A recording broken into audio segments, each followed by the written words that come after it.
বিষয়টি আমলে নিয়ে সংশ্লিষ্টরা এর বিতর্কের অবসান করবে এবং রাষ্ট্র এবং রাষ্ট্রের যে বিতর্কিত বিষয়ের মাধ্যমে রাষ্ট্রকে অস্থির করে দেওয়া এবং সংস্কারকে ব্যাহত করা এই কাজ থেকে রাষ্ট্রকে মুক্ত রাখবে।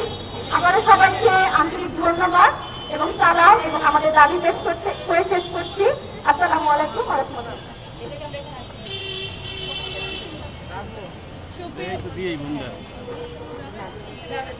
সুপ্রিয় সাংবাদিক বন্ধুগণ, আমরা সম্মিলিত নারী প্রয়াসের পক্ষ থেকে জাতীয় প্রেস ক্লাব প্রাঙ্গণে একত্রিত হয়েছি।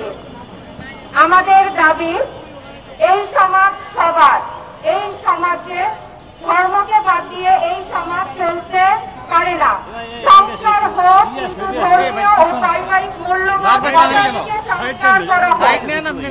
ধর্মবিদ, সমাজবিদ ও অভিজ্ঞদের মতামত নিয়ে নির্ধারণ করা হোক। এখন এর মধ্যে বক্তব্য রাখবেন সম্মিলিত নারী প্রয়াসের সদস্য জয়েন্ট সেক্রেটারি শাহেদ মোস্তারি। সকাল 9টা থেকে এসে বসে আছে, পরে এসে ভাবলেন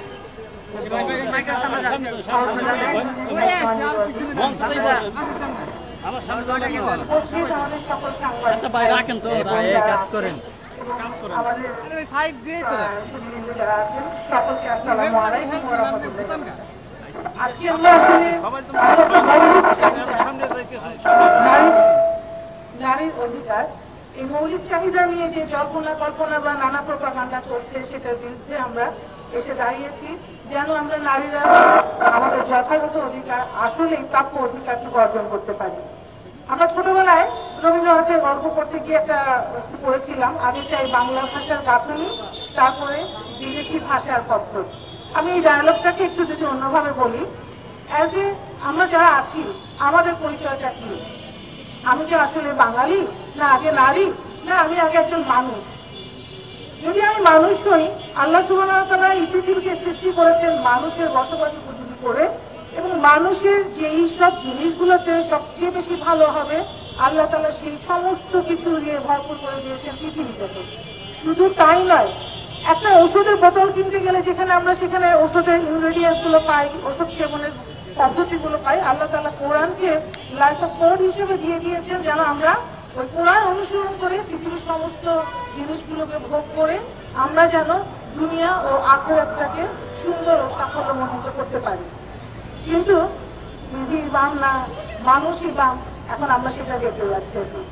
আমাদের যে সম্মিলিত নারী প্রয়াস আজকে দাঁড়িয়েছি, নারী কমিশন যে সুপারিশ মালা দিয়েছে তার মধ্যে আমি অস্বীকার করবো না, বেশ কিছু সুপারিশ আছে বেশ গ্রহণযোগ্য এবং নারীদের বান্ধব, কিন্তু তারা যে কাজটা করেছেন ছোট ছোট নারী বান্ধব এগুলো সুপারিশগুলোর মাঝখানে এমন সব গর্হিত বা ধৃষ্টতা আচরণ দেখিয়েছেন যেটা কোরআনের সাথে বা আল্লাহর সাথে শিরক করার মতো। মানুষ যদি সৃষ্টিশীল জীব হয়, তো কোরআনের পাঠ্য অনুসরণ করে চলাটাই হচ্ছে মানুষের একমাত্র উপায়। সেখানে নারী কমিশন কি বলে দিচ্ছে এগেইনস্টে কোরআন, সেটা করার মানে হচ্ছে ঘোড়াটি নিয়ে ঘাস খাওয়ার মতো।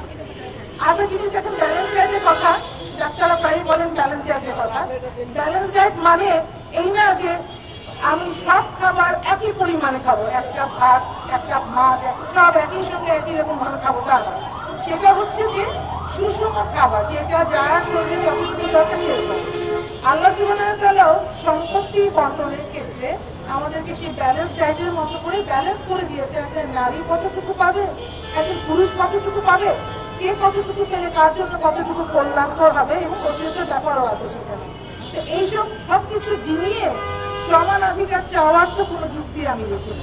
একজন পুরুষকে আমি দেখি সারাদিন বাজার করে, আমি আমার ঘরের কথাই বলছি, সারাদিন অফিস করে এসে সন্ধ্যায় আমি যা বাজার চাচ্ছি বা সকালে যা বাজার যাচ্ছি সেটা করে দিয়ে যাচ্ছে। একজন নারীকে এটা পক্ষে সম্ভব?